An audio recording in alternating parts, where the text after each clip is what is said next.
All right, good morning. Thank you, Steve, for that nice introduction. Thanks to all of, whoa, it's bright and dark in here. Thanks to all of you for being here. Thank you, Mark, for putting on this great program, and Renee for your great help. All righty, here we are. It's early in the morning. It's pretty dark in here. There's no windows to let in any light. And my job is to talk about sales. Okay?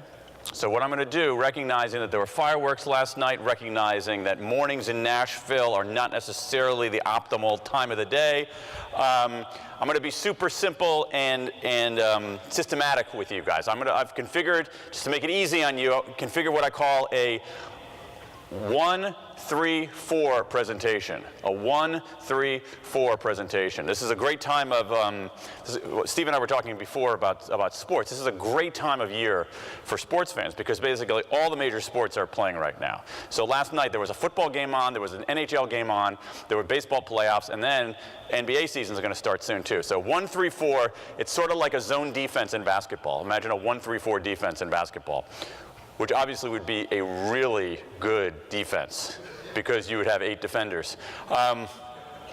So what I want to do is give you 1 insight, 3 principles, and 4 takeaways. Okay? 1 insight, 3 principles, 4 takeaways about sales. I've spent, as Steve mentioned, a lot of my time studying how people work, why people work, what people do all day at work. And recently I turned my attention to sales because it was a topic that I didn't think we were taking seriously enough. And so I want to give you what I think are some interesting insights on that. So let's start with so it's a 1-3-4 presentation. 1-3-4. 1-3-4. So let's start with 1. 1-3-4. This is like the 30,000 foot level. 1-3-4. This is the insight that I want to give you, okay?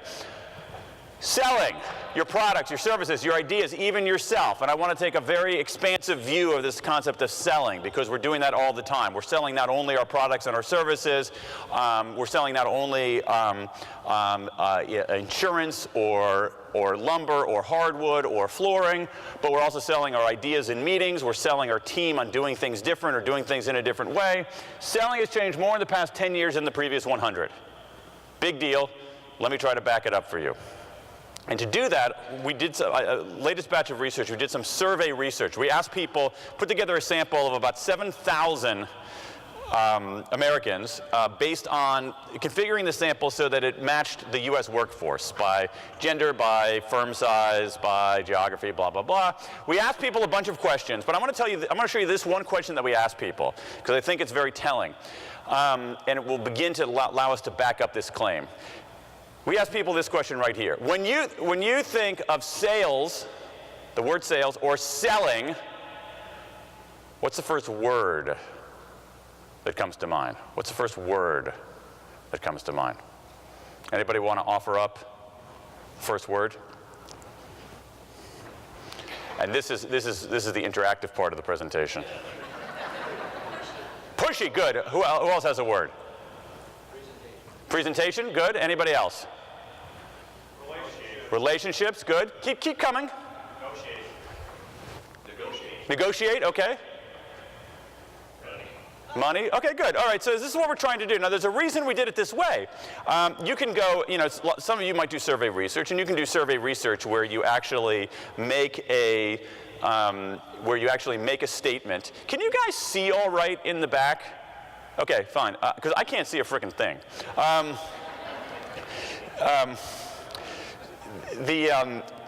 So there's certain ways to do survey research. You can make a statement and then say, do you strongly agree? Do you mostly agree? Are you neutral? Do you mostly disagree? Do you strongly disagree? And you can get some insights that way, well, what people are thinking, what their point of view is. But this is a different way of doing it. This is saying, what's the first word that comes to mind? It's a little bit more in the gut. So we asked 7,000 people this question, and literally the yield was a text file, a .txt file of 7,000 words. Okay, so that's, whoa, wait a second. It's a lot to deal with here. So I started sorting through it, finally decided to organize it by part of speech. Because I noticed, it's sort of true here, that the majority of people were using adjectives.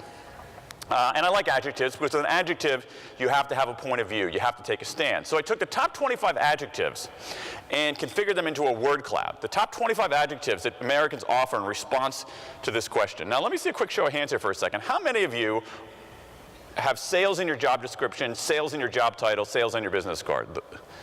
Okay. This might hurt your feelings a little bit. That's not the goal. Here we go. Here's what a representative sample of Americans, the first word that comes to mind when they hear the word sales or selling. Okay, that's pretty harsh. And as someone, I think the first one out of the box, a woman's voice close to the front came up with pushy. Pushy was by far the #1 word. Pushy was by far the #1 word. So you look at these words, they're pretty tough. I'll save you some counting. 20 of these words are negative, 5 of them are positive. So 4-to-1 ratio of negative to positive sentiment. That's pretty harsh, right?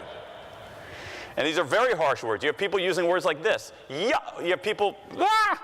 You have people who don't know how to use a clicker. You have people using words like yuck, ugh, ick.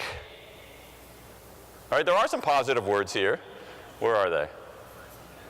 Necessary, challenging. They get kind of small though. Essential, important. But in general, it's very, very negative and very, very harshly negative. So if you look at this, you know, look at these words here. Sleazy, slimy, smarmy. Smarmy made the top 25. I mean, smarmy's never made the top 25 of anything, right? So this is a typical view that people have of sales. And this is the view that some people you hire into sales function have in their head. It's certainly the view that a lot of your customers and prospects have in their head.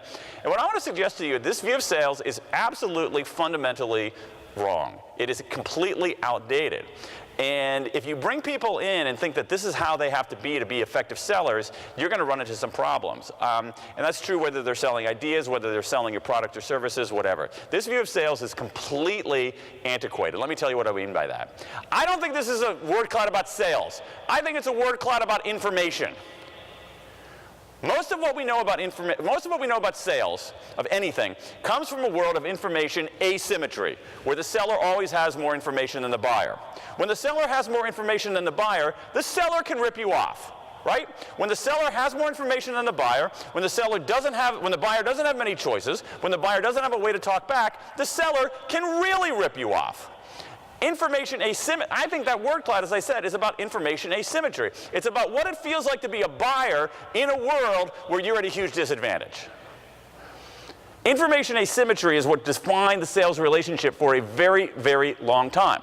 So if you have a world where the seller has a lot more information than the buyer, as I said, when the buyer doesn't have many choices and the buyer doesn't have a way to talk back, sleazy, slimy, and smarmy can rip you off.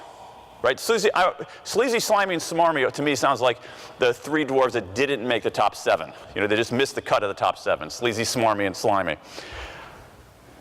Information asymmetry is why we have encoded in our laws, encoded in our customs of commerce, the principle of buyer beware. Buyers have to beware because they're at a huge disadvantage. But here's the thing, and this is a big deal. I think it's happened so swiftly that a lot of us haven't gotten our minds around it, and it's this. Do we live in a world of information asymmetry today? Less and less and less and less. And this is a huge deal. This has basically reshaped every corner of business. We are living less and less in a world of information asymmetry today in every aspect of business, to some extent every aspect of life. Let me give you an example of this. See if you can guess this question here. We asked 7,000 Americans this question. When you think of sales or selling, what's the first picture that comes to mind? What do you think people answered? Car, exactly. Overwhelming, somewhat terrifying numbers. People pictured a man in a suit selling a car. Usually the suit was pretty crappy and the car was pretty crappy. Think about buying a car. Quintessential American transaction. 20 years ago, if you wanted to buy, say, a Toyota Camry here in central Tennessee, you would go into that Toyota dealer. That Toyota dealer would know a lot more about cars, a lot more about Toyotas, a lot more bought Camrys than you ever could. Buyer beware. Anybody bought a car recently? It's a very different ball game, right? My family and I bought a car a couple of years ago. I live in Washington. I grew up in Columbus, Ohio, but I've lived most of my adult life in Washington, D.C. We bought a car 2 years ago. We bought a Toyota Prius 2 years ago because, any Washingtonians here by any chance? A couple of years. So in my neighborhood in Washington, you're actually required to buy a Toyota Prius. Certain sort of politically correct things you must do or else they will evict you. So we bought a Toyota Prius. So I go in to buy a Toyota Prius, and I know what every dealer in the Washington area is charging for a Toyota Prius. The salesperson behind the desk at the car dealer, we had a trade-in, and so he wants to make me an offer for our trade-in. And so they do this like crazy, I mean, you've seen this, they do this sort of elaborate, ridiculous thing where it's just, hold on a minute, you know, and he like writes something, he doesn't tell me, he has to like write it down as if he's calculating it and then show me the piece of paper in this kind of great display. And I'm thinking, she shows it to me, I'm like, what? I have my phone with me. No, this is the price of a trade-in. All right? I actually had a problem with that dealership in Washington, D.C. We had pretty significant customer service problem. So in the course of that transaction, so I don't want to say what dealer it was because that would not be fair to Jim Coleman Toyota in Bethesda.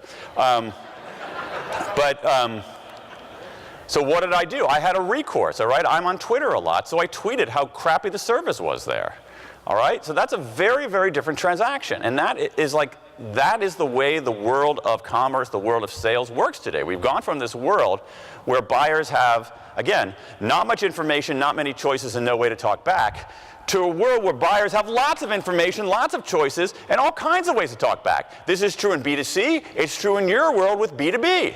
All right, it's so easy to find the information. You can find it through, you can do due diligence on the people calling you by reaching out to your LinkedIn network. Anybody ever dealt with this guy before? Suddenly you have all the information rather than, much more information than you ever could. You can check prices, you can check quality, you can check customer reactions. Over and over and over again, we've gone from this world to that world. It's true in every market for everything, all right? It's a big, big deal. It's true inside of companies. So one of the things that drives baby boomers nuts is that the baby boomer boss will make a statement at a meeting, and some 28-year-old sitting over there in the corner will sheepishly raise his or her hand and say, excuse me, what you said isn't right. And they'll show what the boss said isn't accurate because they can fact check it in 13 seconds without using 8 of their fingers. All right, information asymmetry, information parity. It's true in the market for hiring. Once again, if you want to hire somebody, they can check their Facebook network to find out about you. They can check their LinkedIn network to find out about you. They can go to something called Glassdoor.com, where people who work inside of a company report what it's like, what it's really like to work in that company. It's true in the market for mating and dating, right? It's true in the market for mating and dating. So you can check out your potential mate or whoever very easily. This is a little bit of a relief to me that I met my wife way before Google. So that would help me out a lot. So here's the point. This is how sales has changed more in the past 10 years than the previous 100. And as I said, it's happened so quickly that I don't think we've wrapped our minds around it. We've gone from this world of everything, where buyers have not much information, not many choices, and no way to talk back, to a world where they got lots of information as much as the sellers, in B2C, in B2B, lots of choices, in B2B, and in B2C, and all kinds of ways to talk back. That's a very different world. That's a world of seller beware. Now the sellers are on notice. And here's the thing, seller beware and buyer beware are not different in degree, they're different in kind. They're different enterprises altogether. So, this is the 1 in our 1, 3, 4. Think about it as a plane. This is a 30,000 foot level, then we'll go to 10,000 foot level, then we'll go to the treetops. 30,000 foot level, sales has changed more in the past 10 years than in the previous 100. We used to operate in a world of buyer beware. Now we're in a world where the sellers are on notice. We're in a world of seller beware. Alrighty, that's our 1. Now, here's the more interesting question. If this is right, or if this is more right than wrong, what do you do about it? What do you do about it? And this is a pretty interesting question. So what I said, okay, here's what I'm going to do. I'm going to go check to see how business schools across America have changed the way they teach sales. If there's been this huge change, I want to see how business schools have changed the way they teach sales. And I found to my amazement that business schools, most business schools in America, certainly the elite business schools, do not teach sales. It's unbelievable to me. It's shocking to me that these top business schools do not teach sales. A few of them will stoop to teach sales management, so you can learn how to manage the great unwashed who keep your company in business. As a result, there's not a huge amount of research because the professors can't get tenure studying sales. So there's not a huge amount of research on sales, and most of it's from this world of information asymmetry. That's the bad news. The good news is that in the past 20 years, there's been this explosion of research in behavioral science writ large, in social psychology, in economics, in behavioral economics, in cognitive science, in linguistics. How do people make choices? How do people frame decisions? How do people take someone else's point of view? How does the sequence of an offering matter? Should you reveal a weakness or should you conceal a weakness? What are some ways to overcome objections? What are some ways not to be dragged down by the constant rejection? And if you go wide enough and deep enough into this research, you can begin to piece together the evidence-based ways, the fact-based, evidence-based ways to be more effective in this remade landscape of seller beware. So let's talk about what that research shows. It turns out there are 3 core qualities that are necessary to succeed in this world of seller beware. And I lucked out because I was able to do it as an homage to this guy right here. Anybody know this movie? Glengarry Glen Ross, an epic movie about sales. This is such a good movie. It's crazy good. And there's a famous scene. It's set at this sad sack real estate firm in Chicago. These salesmen, all men, are not doing very well. So they bring in this guy, a young and handsome Alec Baldwin, to kind of kickstart them into action. So he begins by insulting their masculinity, by threatening them. He offers he offers here a, hang on a second here. Sorry, guys. All right, now I'm completely befuddled by this clicker here. Am I going backwards here? He offers, there we go. There's this one button that I'm never going to touch again. I'm telling you, every time things have gone awry, it's probably this button here that says do not press. He offers a sales contest, you see there. And then finally he goes a little kinder and gentler, and he goes to the front of the room. And again, for most of you look to be about my age, but for like the 5 or 6 of you who are 35 and under, that green thing is what we used to call a chalkboard. He writes on the chalkboard ABC, A always, B, B, C closing. This is always be closing, always be closing. This is the approach that many of us learned. It's the approach that I learned. Here's the thing. It's not a bad idea. Might not be noble, not a bad idea. It actually makes a lot of sense in a world where buyers have lots of information, where buyers have not much information, not many choices, and no way to talk back. The trouble is we don't live in that world. We live in this world over here. And it's actually a pretty stupid idea in this world where buyers have lots of information, lots of choices, and all kinds of ways to talk back. But the social science yields a new set of ABCs, these core qualities, these core principles that are necessary in this world of seller beware. They are the new ABCs: A, attunement; B, buoyancy; C, clarity. A, attunement; B, buoyancy; C, clarity. Attunement, buoyancy, and clarity. A, attunement; B, buoyancy; C, clarity. Attunement, buoyancy, and clarity. What I want to do here is describe each one of these things, give you an understanding of what it is, why it's important, then we'll turn the corner and we'll look at the research, and I'll give you 4 very practical, tactical, specific takeaways that you can use from this research. So attunement. Attunement is perspective taking. Can you get out of your own head and see things from someone else's point of view? This is so monumentally important because we don't have, in any organization, both internally and externally, dealing with your suppliers, dealing with your employees, we don't have much power to force people to do stuff. We have very little coercive power. Even CEOs of big companies sort of complain that they can't force people to do stuff. So when you can't force people to do things, you need the other kind of ability, which is this. Can you understand where they're coming from? Can you see their perspective? Can you figure out their interests? And can you find common ground? That's such a monumentally important skill. And there's some really, really, really good research on this. So for instance, when you feel very powerful, your abilities, your capacity for attunement actually degrades. There's this really weird thing. When people feel powerful, their perspective-taking abilities tend to diminish. And so one thing you want to do as a leader is actually think about your power dial, sometimes turn it up, but as counterintuitive as it sounds, sometimes turn it down a little bit. Turn down your feelings of power, which makes you more able to take someone else's perspective, which will actually make you more effective. So I've got one, I think, fairly interesting takeaway for you in a moment on that. Let's go to the next one. So for part of this research, again, we did some survey research, looked at a lot of academic research, and I also shadowed some salespeople. And one of the guys I shadowed for about a week was a fellow named Norman Hall. Norman Hall is one of the last Fuller Brush men in America. Now some of you, anybody remember Fuller Brush? So we just identified everybody over 45.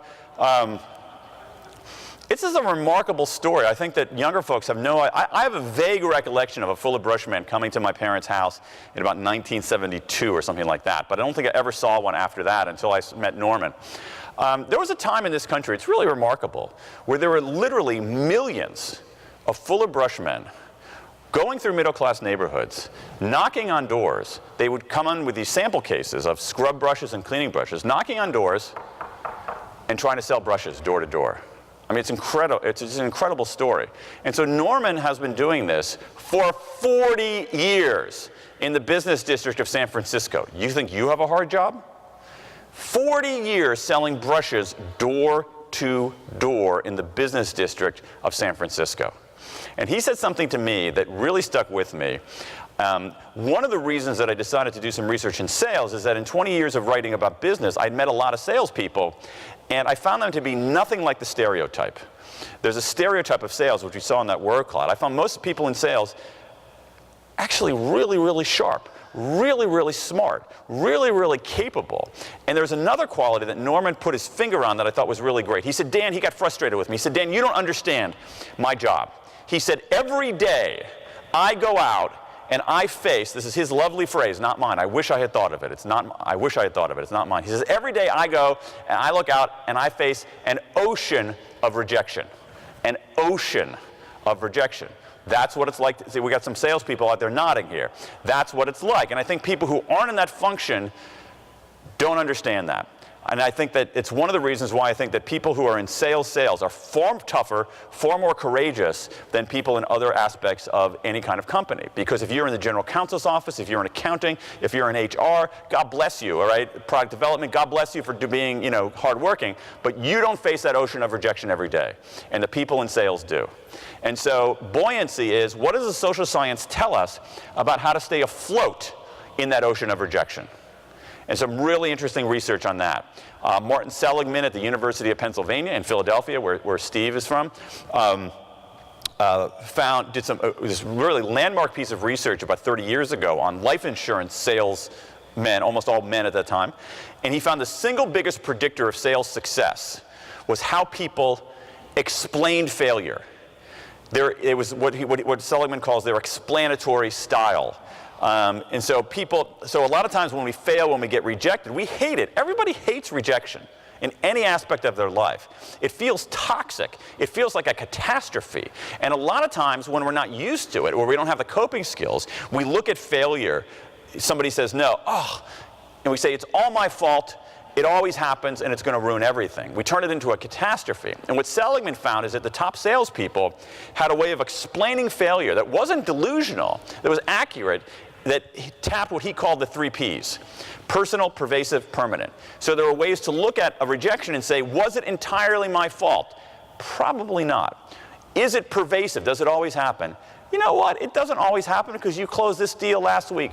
Is it permanent? Is it going to ruin everything? Nothing, very few things ruin everything.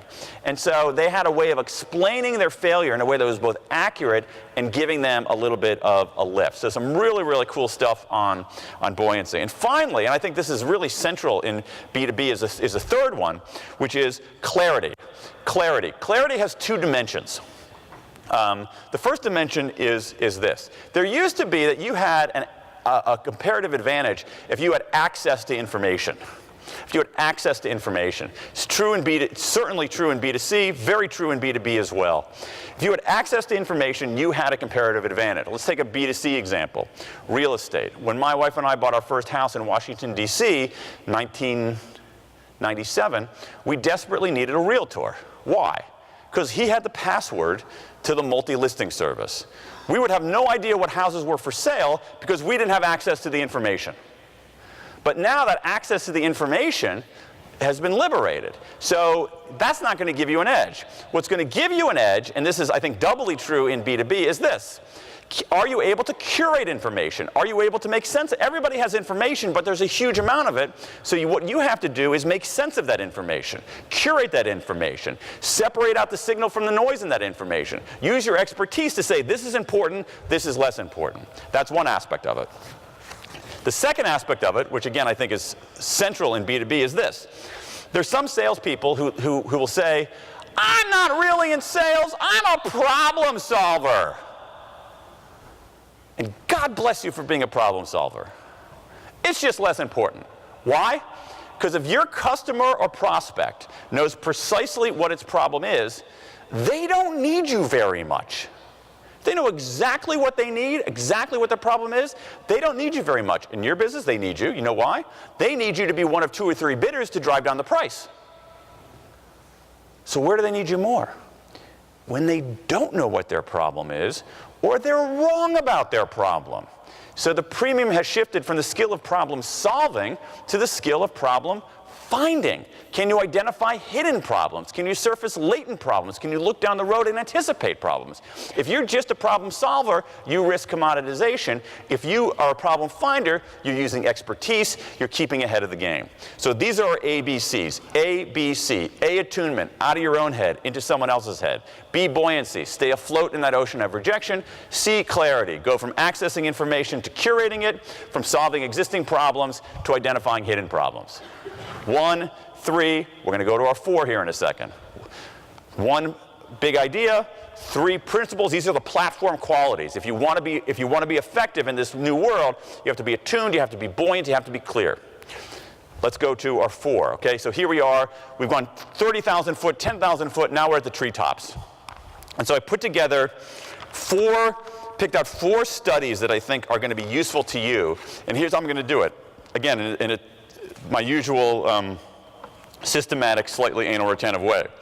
What I've done is I picked out a piece of research. That piece of research is going to yield a principle, and that principle is going to yield a takeaway. Make sense? So here we go. Let's start here. So the first one, all right? The first one here. Okay. Interesting one. I like this. I think they're all interesting. But okay.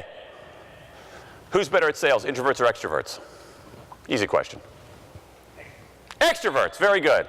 Extroverts, here's what the research shows. Extroverts, more likely to go into sales. Extroverts, more likely to get hired at sales jobs. Extroverts, more likely to get promoted in sales jobs. Very strong advantage for extroverts. The only thing that should make us wonder about this is that when scholars have looked at the link between extroversion and sales performance, not who gets hired or promoted, but who sells stuff, the correlation is essentially 0. Whoa. Does this mean that introverts are better sellers than extroverts? This would be very good news for some of us, right? Introverts, better sellers than extroverts? Wow, this would be totally cool. Well, there's some great research from a guy named Adam Grant, also happens to be at the University of Pennsylvania. And here's what he did. He went to a large software company. This software company had a huge sales force. He measured the introversion and extroversion levels of the sales force. So we know who the introverts are, we know who the extroverts are. Then they went out and sold software and recorded how much, over I think a 6-month period, how much each person sold. Very elegant, very simple. We know who the introverts are, we know who the extroverts are, we know how much each person sold. So now the question, who sold more software, the introverts or the extroverts? You got a 50-50, that call might have the answer. You have a 50-50 chance, you got a 50-50 chance of getting it right. Let's see a show of hands here. We'll take a vote here. How many people think that the extroverts sold more software? Okay, how many people think the introverts sold more software? Right! That's what we want the answer to be, but it was the extroverts. The extroverts did a little bit better. Not hugely better, but that's a statistically significant difference. The extroverts outperform the introverts. But that's not the big takeaway from this research. The big takeaway from this research is that neither group did nearly as well as a third group. The ambiverts outperformed the introverts. The ambiverts outperformed the extroverts. The ambiverts actually, if you look at that, the ambiverts crushed the introverts, and the ambiverts actually pretty much clobbered the extroverts. If there was an advantage for anyone, and there was, and it was big, and it was significant, the advantage went to the ambiverts. The people who did the best, by far, not even close, this is where the edge were, the people who were the best were the ambiverts. If there was an advantage for anyone, the advantage went to the ambiverts.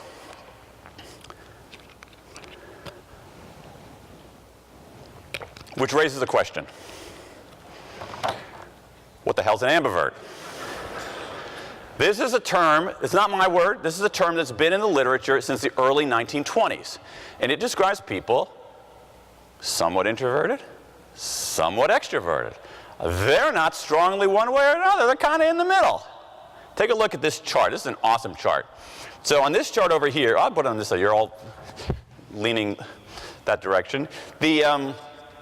On this chart over here, Grant plotted on the vertical axis is sales revenue, and on the horizontal axis is a scale of extroversion. So 1 is extremely introverted, 7 is extremely extroverted. See that? 1 is extremely introverted, 7 is extremely extroverted.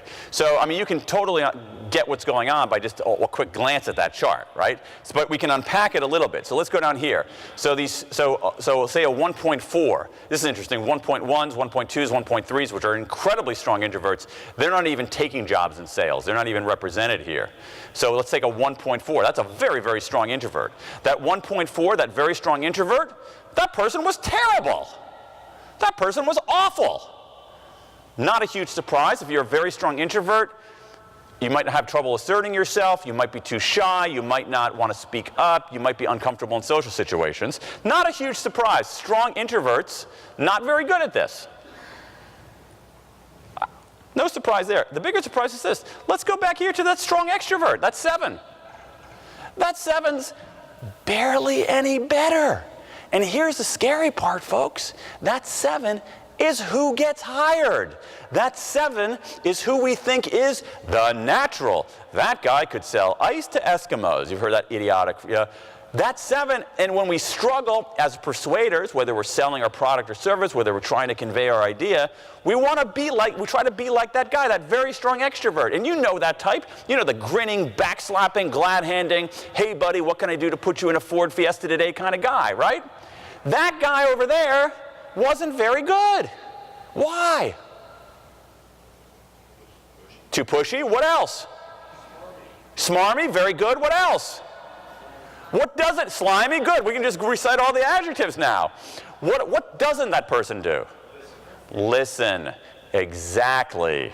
Exactly. So this is pretty amazing. We have this mythology that strong extroverts make better sales people, but we looked over here, and this person, our classic strong extrovert, is barely better than this guy over here who's like under the desk afraid to pick up the phone. Who does the best? The people in the middle. Why? This is simple. This is simple. Look at this. Where have you heard this prefix before? Ambi. Ambivalence, good, that's a good one. Yeah, ambidextrous. Ambidextrous. They're ambidextrous. They can go left, they can go right. They know when to speak up, they know when to shut up. They know when to push, they know when to hold back. They're attuned in a way that the people on the edges are not. They're much more versatile.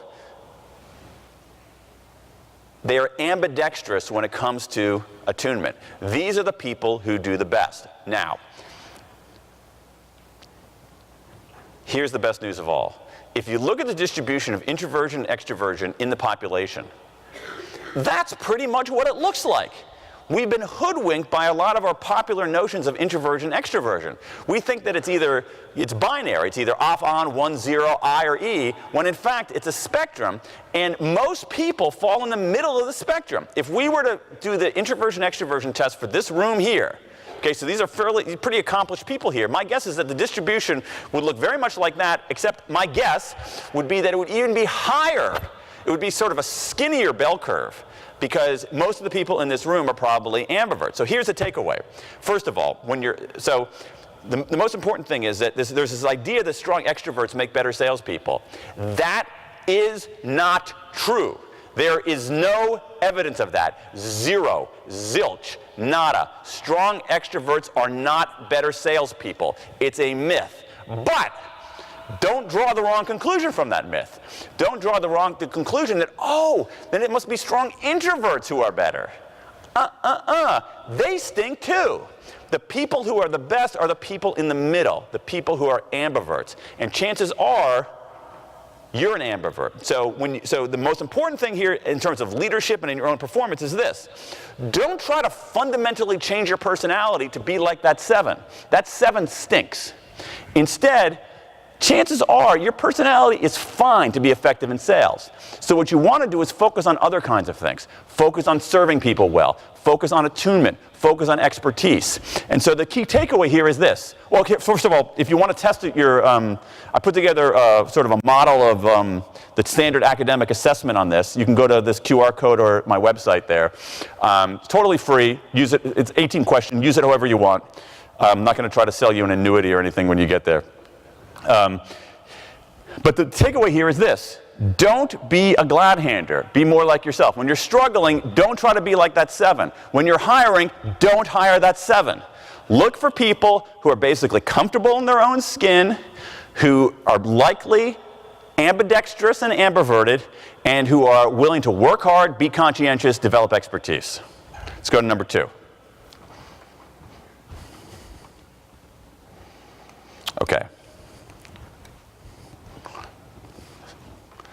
So here we go. So I have here in my pocket. Anybody notice these things in your hotel room? These little cards asking you to reuse your towels. You've seen those before, right? So here's an interest. So they're trying to sell me on the idea that I should reuse my towels. Okay? You've seen these before, right? Because it's good for the environment. How do you sell people on the idea of reusing their towels? There's a famous experiment here that I want to tell you about that gives us the clue. It's very, very important. It's done by a guy named Robert Cialdini. Robert Cialdini wrote a book called Influence. Some of you must have read that book, Influence by Robert Cialdini. Holy smokes. Okay, before we do anything else, just stop right here. Influence is the name of the book. The author's name is Cialdini. C-I-A-L-D-I-N-I. C-I-A-L-D-I-N-I. You should read that book. You should read that book. You don't have to read any of my books. You should buy them, but you don't need to read them. But this one, you should read, okay? So here's a study that he did, all right? This is a really, really important principle of persuasion, principle of how you get people to do stuff. So here's what so we're talking about hotel. How do you get people in hotels to reuse their towels? Okay, so some places put up these little cards here, and this says, we invite you to join us in an effort to conserve. So they're just basically saying it's a nice thing to do. And this one here has white towel, green choice. Okay, so it's pretty not effective. So here's so they try this experiment. So they for a couple of weeks, they put up a little tent card like this. But this one says, help save the environment. You can show your respect for nature and help save the environment by reusing your towels during your stay. Okay, sort of like this one here. How effective was that? How many people in this 2 weeks in this hotel, what percentage of them reuse their towels? 35%. Not terrible, but it obviously means 2 out of 3 people just ignored it. So they say, maybe we can do something a little bit different. So the next 2 weeks, they put up another tent card, and it said this. Join your fellow guests in helping save the environment. Almost 75% of guests who are asked to participate in our new resource savings program do help by using their towels more than once. You can join your fellow guests in this program to help save the environment by reusing your towels during your stay. So what it said is that, hey, about 3 out of 4 people are doing this. Yeah, well, you should think about it. Did that up the numbers? Yes, it did, to 44%. That's a pretty big rise, right? 35% to 4% is a 9 percentage point increase, but that's a 25% increase over what you had before, right? So that's pretty good. Hey, maybe we're onto something. So they say, maybe we can double down here. We can do something a little bit better. So they put up the next 2 weeks another 10 card. And it says this. It says, join your fellow guests in helping to save the environment. In a study conducted in the fall of 2003, 75% of the guests who stayed in this room 1506, participate in our new resource saving program by using their towels more than once. You can join your fellow guests in this program to help save the environment by reusing your towels during the stay. Not just people in this hotel, people in this room. 49% of people then reuse their towels. So think about that in terms of persuading, influencing, convincing, selling this idea. You went from a third to a half using this technique. What is this? What's going on here? This is a principle called social proof. It's a principle called social proof. What does it mean? Here's the key. When we decide how to behave, when I say we, I mean all human beings, not just middle-aged white guys. When we decide how to behave, we look for cues around us about what we should do. This is fundamental to being a human being. How does it work here? What do people do here? Look for cues about how to do. Look around here. If you look around, look how people are actually here. It's not a bad thing. A lot of people here are kind of dressed like each other, right? Whoa, we look around for cues. Oh, this is how you dress at coming to an NHLA conference. Okay, I get it. Got it, cool. We look for cues. It's called social proof. One of the most important things you can do is bring social proof into the room. Bring social proof into the room. If you're trying to make a deal, don't go in alone. Bring as much social proof as you possibly can. People are going to look for cues about what other people do. It's a very, very powerful principle. If you want to go deeper on this, look at Cialdini's book. But this is one of the most powerful principles in persuasion, influence, and selling. Social proof. People, when they make decisions, they don't do it in a vacuum. They look around. What do we do around here? I need some cues here. And if you can bring those into the room, you're going to be much more persuasive. Let's go to number 3. Question. Yes, sir. Yeah, well, more or less true, yeah. No, that's a good point, because there was another study that they did where they got where they had, at a certain point, 75% of the guests did reuse their towels. So it's a very good question, though, because it was mostly kind of sort of true. And so you can't be, but that's a very good question, though. You can't be too duplicitous about it. You can't say 100% of people did that. So you want to be defensively accurate in that kind of setting. It's an excellent question, though. And the trouble is that you don't want to be duplicitous about it either, because it really does undermine your credibility. So you have to be defensively true. That's a defensible number. So if someone came to them and said, "What are you talking about 75%?" they would be able to show that. Doesn't mean that 75% every week, every time, every room, every hotel. So it's a great, great question. Thank you for asking that. Let's go to number 3. You know what? It's actually a great lead into number 3. It's a great lead into number 3. So this is a study out of Stanford University. Let's buy some hiking boots. Okay, you want to buy some hiking boots? Let's buy some hiking boots. It's a great study of hiking boots. And here's what they did. Took a large sample of people.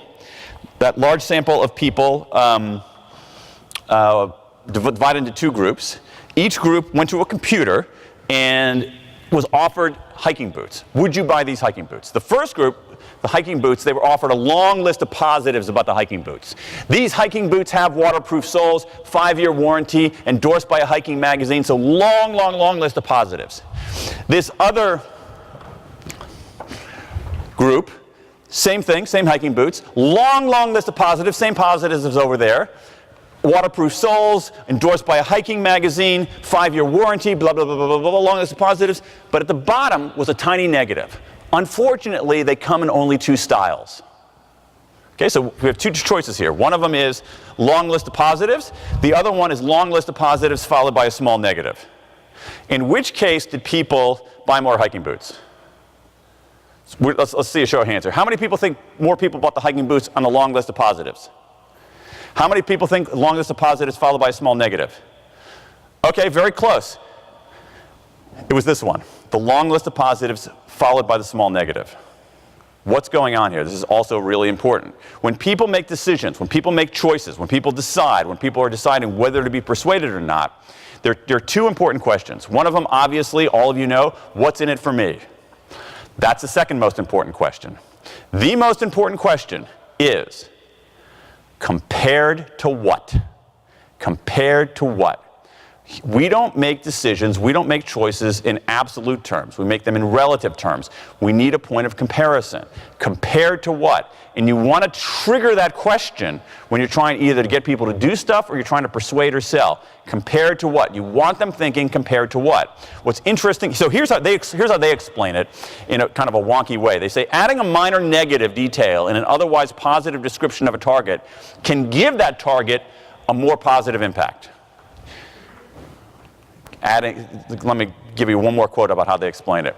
The core logic is that when individuals encounter weak negative information, weak negative information, after already having received positive information, the weak negative information ironically highlights or increases the salience of the positive information. What does that mean?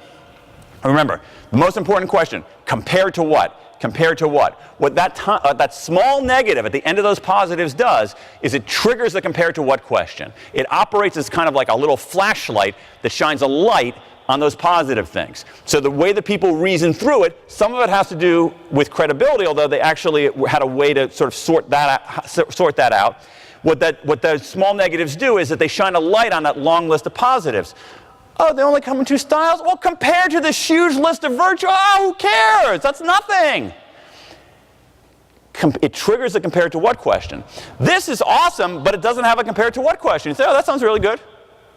But it doesn't trigger the compared to what question. And what's interesting, now, here, a couple pointers here. Number one, well, this is what's called the blemishing effect.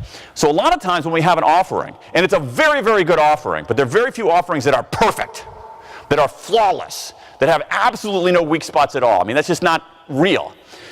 Our instinct is somehow, if we have something that isn't totally perfect, that has maybe a small blemish, I don't mean a physical blemish on flooring or anything, but just sort of a small blemish, is basically, let's not talk about it.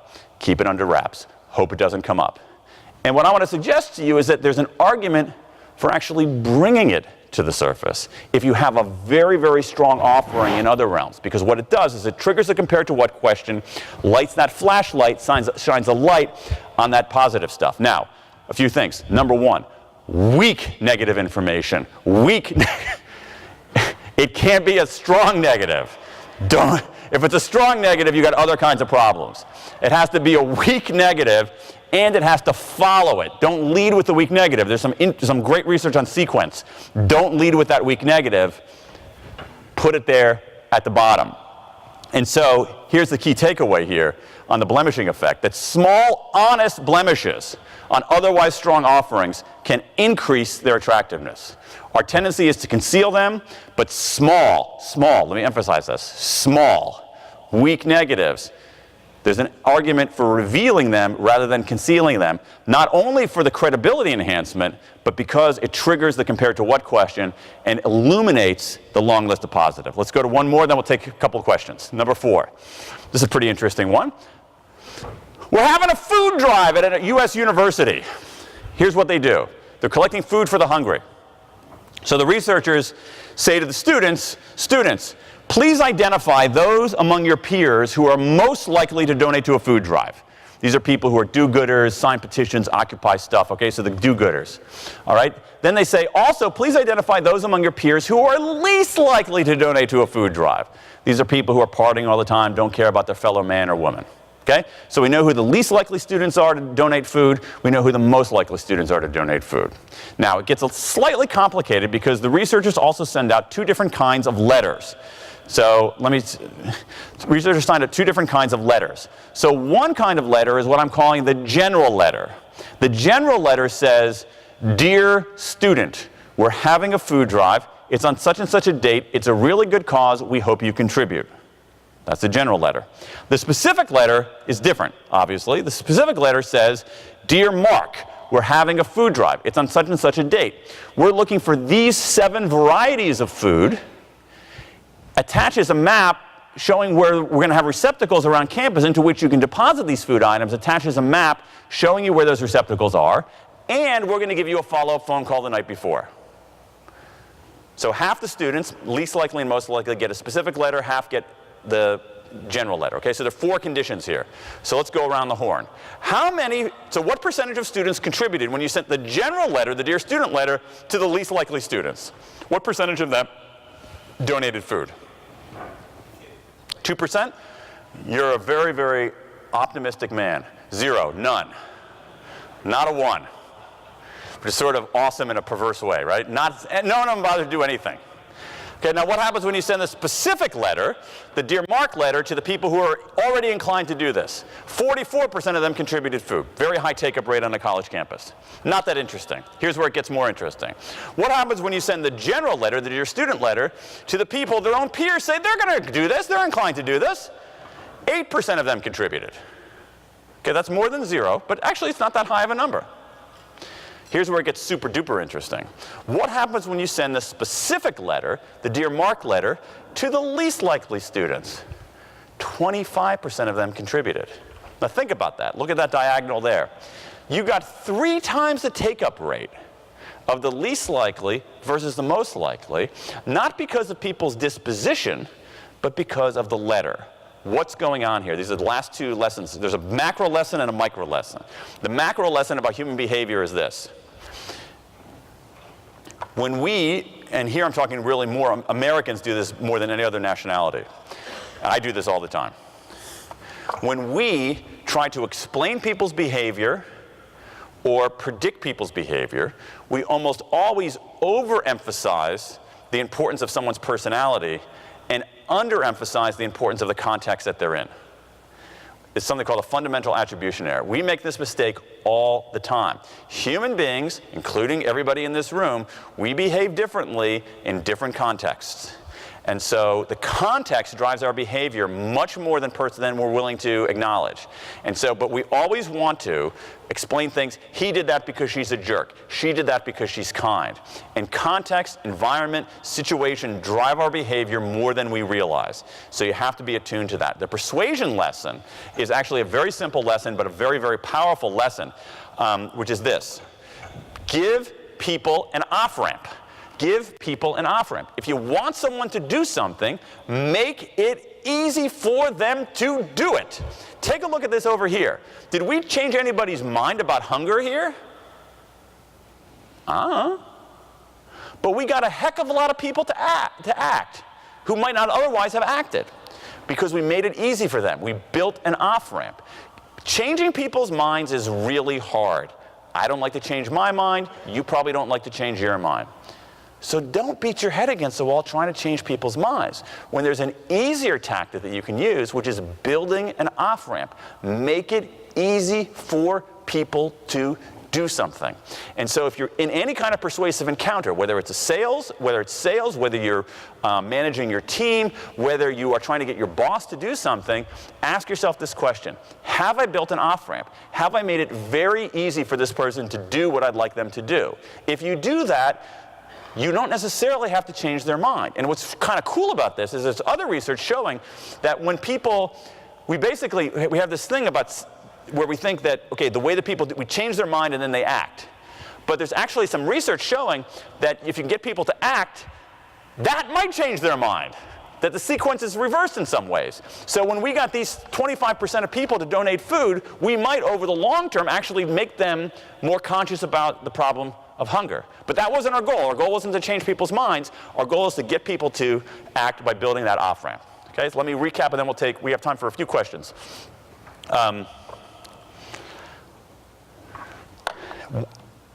1, 3, 4. 1, sales has changed more in the past 10 years than the previous 100. We've gone from a world of buyer beware to a world of seller beware. 3, if you want to make it in this world, your platform qualities are ABC. A, attunement, out of your own head into someone else's head. B, buoyancy, stay afloat in that ocean of rejection. C, clarity, go from accessing information to curating it, from solving problems to finding problems. And then 4, these are 4 among many techniques that you can use. So let me stop there. and then maybe we can bring up the lights a tad, and we have time for, I think, a couple of questions. A couple of questions? Time for a couple of questions. No time for answers, but we have time for a couple of questions. What happened to 2? I didn't hear the question, I'm sorry. 1, 3, 4, what happened to 2? Wasn't 2 in there? Did I not put? Yeah, there was. 2 was in there. 2 was, 2 was the hotel towels.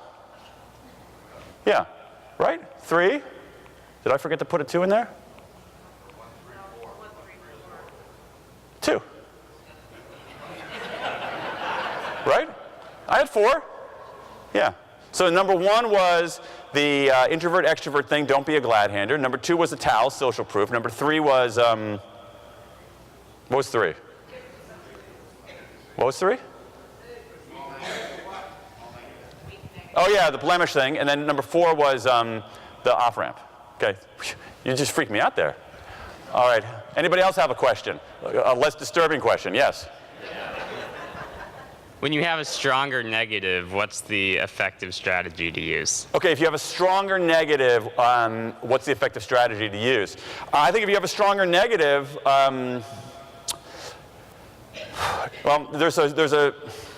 I think you need to improve the offering. I mean, I really think that's what it is. If a stronger negative is going to actually turn somebody away, I think you have to work at the substance of curing that strong negative.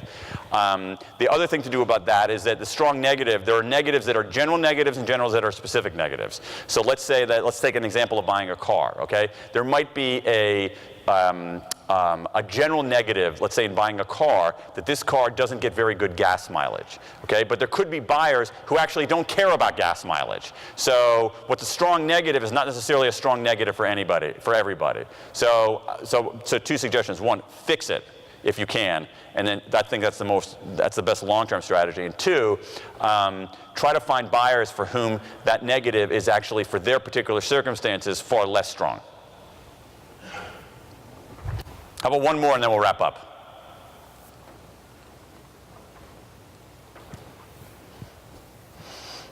How about one more or we won't wrap up? Yes, in the front. Good question. That's a great question. Tell me your first name. Michelle. Michelle asked this question. How can you get your emails to stand out from others? It's a great question. There's actually some very, very good research on this from Carnegie Mellon University. And what they did, I mean, I don't want to torture you with the methodology, but what they did was they, there's this technique that some social psychologists use where you ask people to do something and then you have them kind of narrate why they're doing what they're doing, okay? So what they did is they had a huge sample of people, several thousand people. I mean, it sounds like torture. It sounds like the first 5 minutes could be totally interesting. After that, it sounds just like torture. And what they did is they had people go to their, like real people, go to their desk at their office and check their email. And the researchers stood behind them, and these people narrated, I'm opening this email. I'm going to open this email now. Why am I opening this email? Because da-da-da-da. I'm skipping this email. Why am I skipping? Okay, that's kind of cool for like 5 minutes. After that, you're like, I mean, I can't even imagine watching that. But they did this, so that's the technique that they used for several thousand email recipients, email users. And what they found out, there were 2 core principles that got emails opened in general. What they found is that there are 2 principles. The principle of utility and the principle of curiosity. Principle of utility, the principle of curiosity. People would open an email, this really has to go with subject lines. People will open an email when the subject line made it very clear to them it was going to be useful for their job. All right, so it had a very high utility. The other thing where people will open it is when it has high curiosity. You say, whoa, I wonder what that is. That sounds really weird. And so what a lot of us do in our email subject lines is we get caught in the middle. So what you want to do, let's say that, let's say you're my boss and you ask me to say, think of something you would ask me.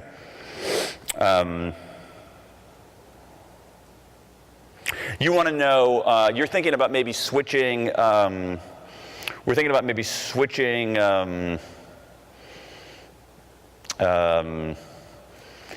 health insurance providers, and you want me to look into it, all right? And if I want to have this email to you opened, a lot of times we'll say, I'll go back and it'll say follow up. Or you'll say, here's what you want to know. You want to know, can you find out what health insurance carriers our competitors are using? Okay, if that's a possibility, okay? So you asked me that question and you wanted a response by email. How am I going to get my email to you answered? I could put a subject line, which we use all the time, follow up. Bad subject line. It's in the murky middle. It's in the murky middle, right? My better subject line is the 3 companies our competitors are using. You're going to open that email faster than you're going to open up an email from me that says just follow up, right? It just directly speaks to utility. The other side of that is something that triggers curiosity. So you could say something like this. Maybe it's not directly in response. Subject line, you won't believe what our competitors are doing. You might open that email, right? Because you're curious about it. But things like follow up, answer, a question, those kinds of mushy, generic, kind of in the middle, those things don't get answered. And then one last thing on this, to your question, what it shows is also that the principles of utility and the principles of curiosity operate differently in different circumstances. So if your recipient is someone with a high email load, utility. Go for utility. Specific. Craft that subject line so they know immediately this is going to be useful to them. High email load, utility. Lighter load, go with curiosity. Go with curiosity. And so those are the 2 principles. I think the mistake that we make, the mistake that I make, is that we end up in the mushy middle. So ask yourself, utility, curiosity, don't end up in the mushy middle. Thanks for your time.